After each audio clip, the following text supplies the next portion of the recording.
കഞ്ഞിയായില്ലേ? ആ ദാ അച്ഛനുള്ള കഞ്ഞി. ഇത് അച്ഛനുള്ളതാണോ? അതെ, അച്ഛൻ ഹാപ്പി ആയിട്ടിരിക്കട്ടെ എന്നേ. ഇതൊക്കെ കഴിച്ച അച്ഛൻ ബാക്കിയുണ്ടാവോ? ഉണ്ടാവില്ലായിരിക്കാം.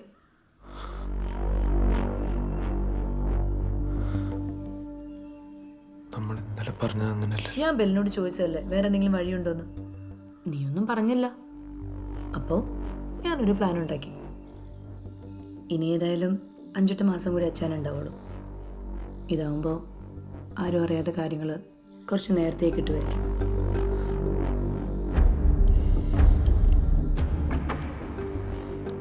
പ്രശ്നമാവത്തില്ലേ? ഏയ്, നമ്മൾ അച്ഛനെ നന്നായി നോക്കുന്നുണ്ടെന്ന് എല്ലാവർക്കും അറിയാം. വക്കീലിനും അത് ബോധ്യപ്പെട്ടതല്ലേ.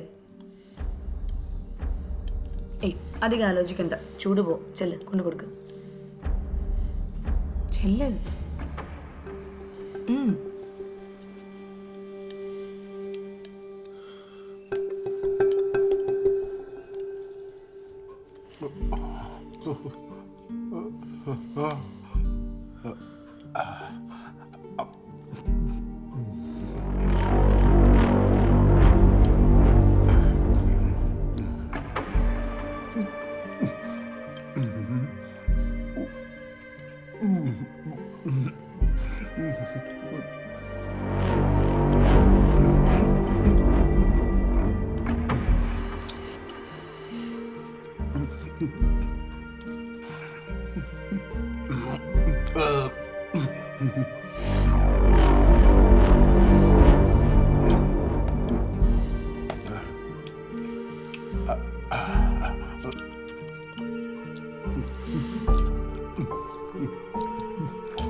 അച്ഛൻ ഹാപ്പി, മുഴുവനും കഴിച്ചു.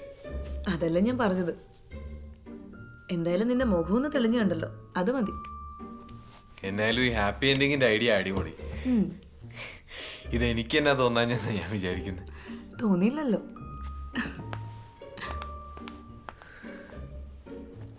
എങ്ങോട്ടാ? ഞാൻ എസ്റ്റേറ്റ് ഓഫീസ് വരെ പോവാ. ഓ, അപ്പൊ ഇനി എന്നും ഇങ്ങനെ ചെയ്യല്ലേ? ആ, ഞാൻ നാളത്തെ കാര്യം രജി ചേച്ചിയോട് പറഞ്ഞിട്ടുണ്ട്. പുള്ളിക്കാരി കൊടുത്തോളൂ. അതെന്താ, നാളെ ബെല്ല് വരില്ലേ? അല്ല, എനിക്കൊരു 2 ദിവസത്തെ ലീവ് വേണം. എന്തു പറ്റി? ആ ഇസ്രായേലി പോക്കിന്റെ പരിപാടിയില്ലേ, അതൊന്നും ഇവിടെ ലൈവ് ആക്കാനുണ്ട്. അത് ഇനിയും കളഞ്ഞില്ലേ? ഇന്നലെ എന്നോട് ചോദിച്ചില്ല എൻ്റെ പ്ലാൻ എന്നാണെന്ന്. ഒരു 2 കൊല്ലം ഞാൻ അവിടെ പോയി ജോലി ചെയ്തിട്ട് വന്നാൽ നമുക്ക് ഈ അറവിടമാരുടെ പുല്ലൊക്കെ അങ്ങ് വേണ്ടെന്ന് നോക്കാം. എങ്ങനെയുണ്ട്?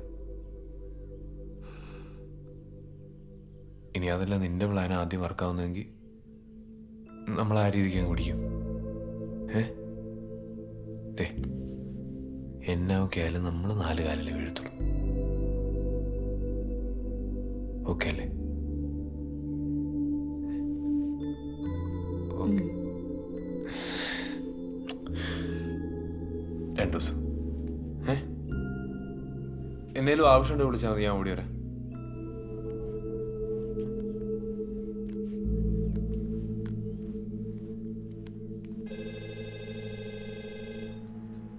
ഓക്കെ, അപ്പം ഞാനെല്ലാം റെഡി ആക്കിയിട്ട് വരാം.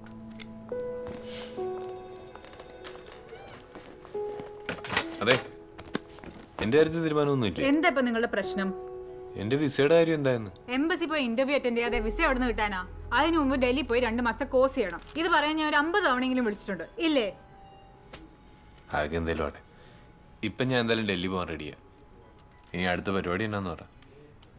അങ്ങനെയാണെങ്കിൽ ആ സർട്ടിഫിക്കറ്റ് ഇതാ.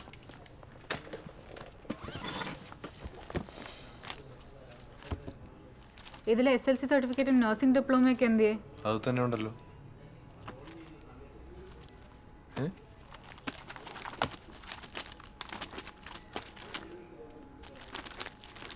അതവിടെ പോയി? അതെന്നോടാണോ ചോദിക്കുന്നത്? നീ തന്ന പോലെ തന്നെയാണ് ഇരിക്കുന്നേ. നീ ഇവിടെ വന്നിരിക്കുന്നത് വേറെ എന്തോ ഉദ്ദേശിച്ചാ? എനിക്ക് ഇതിനൊന്നും സമയം. എന്റെ സർട്ടിഫിക്കറ്റിന്റെ കാര്യം തീരുമാനമാക്കിയിട്ട് പോയാൽ മതി. മിസ്റ്റർ, എന്നെ ഇങ്ങനെ എടി ബോഡി എന്ന് വിളിക്കാനുള്ള അധികാരമൊന്നും നിങ്ങൾക്കില്ല. പിന്നെ നിങ്ങളൊരു കാര്യം മനസ്സിലാക്കണം, നിങ്ങളുടെ ഈ സർട്ടിഫിക്കറ്റ് ഞാൻ വേറെ ആരുടെയും കയ്യിൽ കൊടുത്തിട്ടല്ല പോയത്. കൃത്യമായിട്ട് നിങ്ങളെ ജോലി സ്ഥലത്ത് വന്ന് നിങ്ങളെ തന്നെ ഏൽപ്പിച്ചാ പോയത്. അത് നിങ്ങളുടെ മാഡം കൊണ്ടാണല്ലോ. ഓ ജിജി, നീ ഇത് തന്നേ പിന്നെ ഞാൻ ഈ സാധനം കൈകൊണ്ട് തൊട്ടിട്ടില്ലെന്ന്. ആ അത് തന്നെയാ പ്രശ്നം. ഇനിയിപ്പോ ഞാൻ തന്നെ ചെയ്യാനാ? അവന് ഞാൻ എന്നാ ചെയ്യണോന്ന് പറ. ഇതിന്റെ ഈ കോപ്പി വല്ലതും തന്നാ പറ്റുമോ? കൊള്ള, ഏറ്റവും ഇമ്പോർട്ടൻ്റ് ഉള്ള സർട്ടിഫിക്കറ്റ് കൊണ്ട് കളഞ്ഞിട്ട് കോപ്പി മതി വന്നു അല്ലേ? എന്നാ പിന്നെ ഒരു കാര്യം ചെയ്യും, ഞാൻ ആ ഇസ്രായേലി പോക്കങ്ങ് വേണ്ടെന്ന് വെച്ചേക്കാം. ആ അതെനിക്കറിയില്ല, നിങ്ങളുടെ ഇഷ്ടം. ഈ സർട്ടിഫിക്കറ്റുകൾ കൊണ്ട് തന്നാൽ ഞാൻ ഫയൽ ഫോർവേഡ് ചെയ്യാം. ഈ ഏജൻസിയിൽ വരുന്ന എല്ലാവർക്കും കിട്ടുന്ന സർവീസ് തന്നെ നിങ്ങൾക്കും പ്രതീക്ഷിക്കാം. അതിന് തടസ്സമൊന്നുമില്ല. എനിക്ക് പോകണം.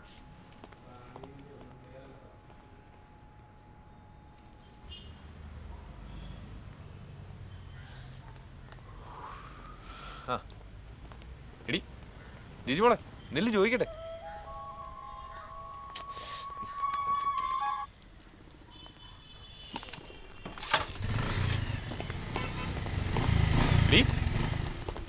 നീ എന്റെ ജിജിമോളാണോ അത് ആഫീസിൽ വലിയ കോൺസെൻട്രോ? ഞാൻ പഴയ ജിജി തന്നെയാണ്, പക്ഷെ നീ പഴയ ബെല്ലാണോന്ന് എനിക്ക് നല്ല സംശയമുണ്ട്. എന്നാ നിന്റെ എല്ലാ സംശയവും മാറ്റിയിട്ടേ വിടുന്നുള്ളൂ. വാ കേറ്. ഇപ്പോഴാണോ അതിന് നേരം കിട്ടിയത്? മാറി നിന്ന് എനിക്ക് പോകണം. ജിജി നീ ഇങ്ങനെ അലമ്പാവല്ലേ? എന്നായാലും നമുക്ക് സംസാരിച്ച് തീർക്കാവുന്നല്ലേ ഉള്ളൂ. കേറ് വാ. വേണ്ട, എനിക്ക് ബസ് ഉണ്ട്. ബസ് കോപ്പ് കിട്ടും. ആ സെന്റ് മേരി അല്ലേ, അതിലെ കണ്ടക്ടറും പിള്ളേരും കൂടെ അടിയായിട്ട് അത് സമരത്തില്ല. എപ്പോ? ഇപ്പോ ഞാൻ വരുന്ന വഴിക്ക് കണ്ടതാ. വാ കേറ്, പോകുമ്പോ കാണിച്ചുതരാം. കേറ്.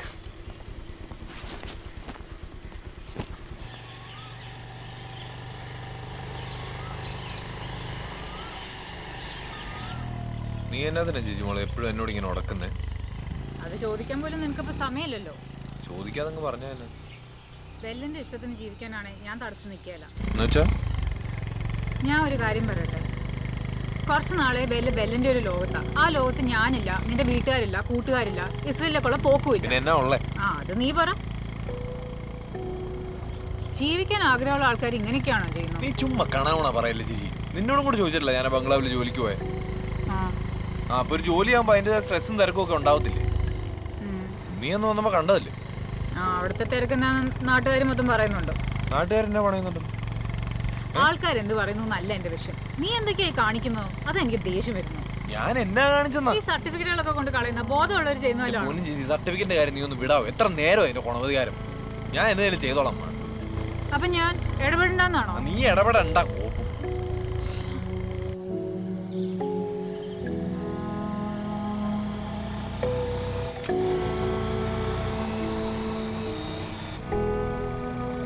ഞാൻ ഒരു കാര്യം പറഞ്ഞാൽ നീ സമാധാനമായിട്ട് കേൾക്കുമോ? നിന്റെ കയ്യിൽ ഈ സർട്ടിഫിക്കറ്റിന്റെ ഒക്കെ കോപ്പി ഉണ്ടല്ലോ, ഒരു നോട്ടറി വക്കീലിനെ കണ്ട് അത് അറ്റസ്റ്റ് ചെയ്യിപ്പിക്കുക. ഒറിജിനലിന്റെ അത്ര വിലയുണ്ടോ അതിന്? ഞാനത് ഫോർവേഡ് ചെയ്ത് നോക്കാം. ഇനി ഒറിജിനൽ കിട്ടാതെ വക്കീലന്മാരൊന്നും അറ്റസ്റ്റ് ചെയ്ത് തരത്തില്ലല്ലോ. പരിചയമുള്ള ആരെങ്കിലും ഉണ്ടെങ്കിൽ അത് നടത്തിയെടുക്കാം. ആ ബംഗ്ലാവിൽ ഒരു റോണി വക്കീലുണ്ട്. മാഡം പറയുവാണെങ്കിൽ അയാളെ ചിലപ്പോൾ ചെയ്തു തരുമായിരിക്കും. പക്ഷെ ഞാൻ ഇനി അങ്ങോട്ടൊന്നും പോകുന്നില്ലെന്ന് വിചാരിച്ചിരുന്നു. അതെന്താ ഇപ്പൊ അങ്ങനെ ഒരു തീരുമാനം? ഞാനവിടെ പോകുന്നത് നിനക്കും നാട്ടുകാർക്കും ഒക്കെ ഭയങ്കര ബുദ്ധിമുട്ടാണല്ലോ. അപ്പൊ നിങ്ങൾക്കൊക്കെ സമാധാനമാവട്ടെ എന്ന് വിചാരിച്ചു. നമ്മുടെ കാര്യല്ലേ, നീ അങ്ങ് ചെല്ലും. തിരിച്ചു വന്നിട്ട് കുറ്റം പറയാനായിരിക്കും. ഞാൻ കുറ്റം പറയുന്ന ഈ ആൾക്കാരെന്ത് പറയുന്നു നോക്കിയിട്ടല്ല, നിന്റെ ഈ ഉത്തരവാദിത്തത്തിൽ അത് നടപ്പ് കണ്ടിട്ടാ. അത് ഞാൻ ചാവുന്നവരെ പറയുകയും ചെയ്യും. എന്തായാലും നീ അവിടം വരെ ഒന്ന് പോ, അത് അറ്റസ്റ്റ് ചെയ്യിപ്പിക്കാം. ആ ബംഗ്ലാവ് കൊണ്ട് അങ്ങനെയെങ്കിലും ഒരു ഗുണം ഉണ്ടാവട്ടെ. ആ നോക്കട്ടെ.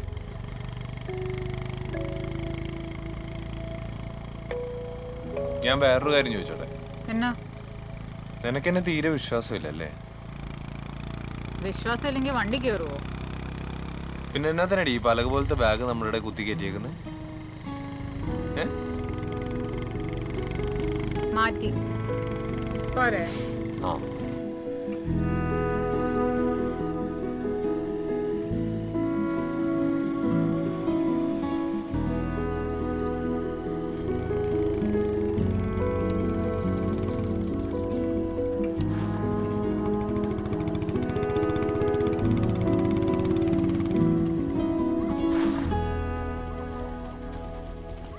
ഇനി ഉഴപ്പരുത്. ഇല്ലില്ല, ഞാൻ നാളെ തന്നെ പോയി ടെസ്റ്റ് ചെയ്യിപ്പിച്ചോളാം.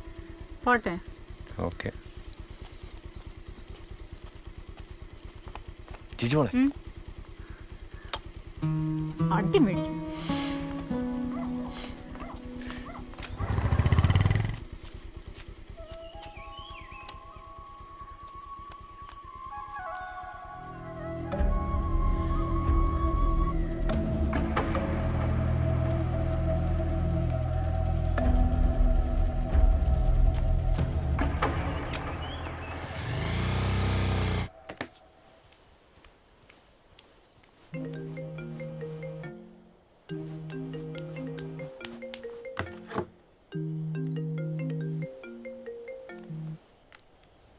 സുഖമല്ലേ? ചേട്ടായി എങ്ങനെയുണ്ടോ? കുഴപ്പമില്ല. എന്ന് പറഞ്ഞാൽ ഉടനെ എഴുന്നേറ്റ് നടക്കുവോ? ഇല്ല. പിന്നെ നീയൊക്കെ എന്നാ കാലത്തെ ചികിത്സയായിട്ട് ചികിത്സിച്ചോണ്ടിരിക്കുന്നേ? പിന്നെ താമസമില്ലാതെ ചേട്ടായിനെ നീ തീർക്കുമല്ലേ? പിന്നെ നിന്റെ പേരിലേക്ക് സ്വത്തൊക്കെ മാറ്റി എഴുതിയ കാര്യം ഞാൻ അറിഞ്ഞായിരുന്നു. പൊന്ന് കഴിവേറെ മോളെ, ആ സ്വത്ത് കൊണ്ട് സൂഹിക്കാനാ നിന്റെ പ്ലാനിങ്ങിലേ? നടക്കേല, വെറുതെ. പിന്നെ ചേട്ടായി ചത്തു കഴിഞ്ഞാൽ അന്ന് തന്നെ വിട്ടു പൊക്കോണം, നിന്റെ പഴയ ബിസിനസ് തുടങ്ങിക്കോണം. ആ പെങ്കൊച്ചിന് അവിടെ ഒരു പരീക്ഷയായി പോയി. അല്ലെ നേരത്തെ കാലത്തും വന്ന് ഞാനേ അതിനൊരു തീരുമാനം ഉണ്ടാക്കി തന്നെ കുരുത്തം കേട്ടവളെ. അല്ല അതൊക്കെ പോട്ടെ, എങ്ങനെയാണ് നീ ദിവസക്കൂലിയാണോ അതോ മാസക്കൂലിയാണോ? അല്ല ഇവിടുന്ന് വരുമ്പോഴേ അതിന് മുതലാക്കണ്ടേ? ഒന്നും മിണ്ടാത്ത നിന്റെ വായ വരെ കൊണ്ടത്തിരി വെച്ചോക്കാം. കട്ട് ചെയ്തു കഴിവേറെ നമ്മള്.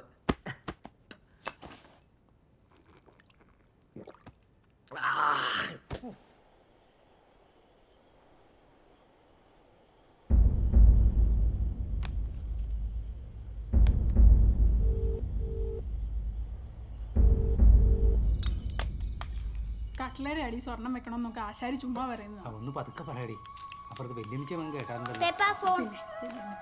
നീ എന്താ ഈ പറയണേ? കട്ട്ലയുടെ അല്ലിൽ സ്വർണം വെക്കണമെന്ന് വെല്ലുമിച്ച തന്നെയല്ലേ പറഞ്ഞത്?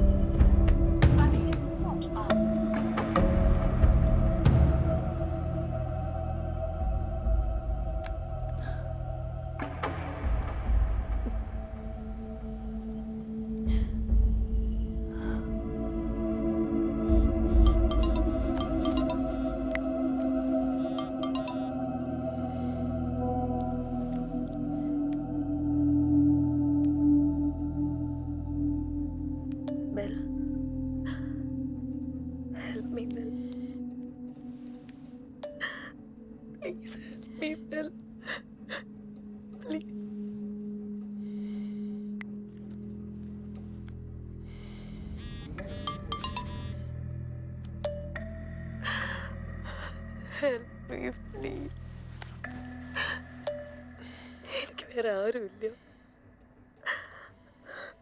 ഞാൻ എന്തെങ്കിലും കടുങ്ക ചെയ്തു പോവും.